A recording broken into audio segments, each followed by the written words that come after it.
Congressional battle over the next Supreme Court justice is now over, but the hard feelings and political consequences will last a long time. President Trump's pick, Neil Gorsuch, was confirmed today. Chief Legal Correspondent Shannon Bream tells us where we go from here. The nomination of Neil M. Gorsuch of Colorado to be an Associate Justice of the Supreme Court of the United States is confirmed. After months of wrangling and recriminations, history was made on Friday on two fronts. It now takes just a simple majority vote to end any filibuster against a Supreme Court nominee.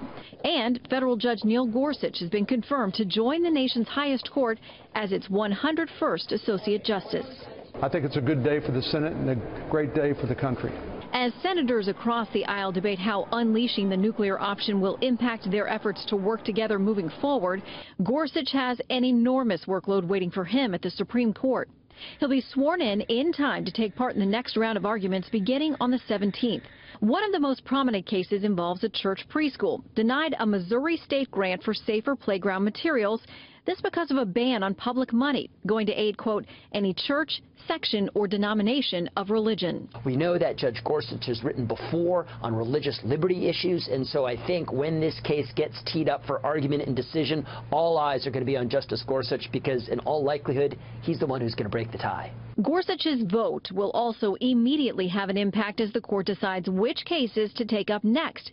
Voting on that front comes 1 week from today. Justice Gorsuch won't really have time to settle in quietly because there are some hot-button cases that are just on the doorstep of the Supreme Court, whether it's religious liberty versus gay marriage or gun regulation cases. And as he quickly assembles his staff and hires clerks, there will also be emergency requests for Gorsuch to handle, from a slew of upcoming executions to the continued legal fight over the president's executive order on immigration. It's also possible the court will rehear cases from this term that ended in a 4-4 tie. Judge Gorsuch isn't a justice yet.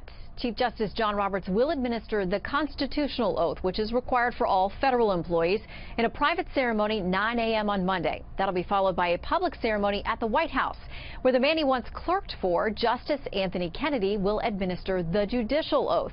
They will make history as the only former clerk and boss to serve alongside each other as fellow justices.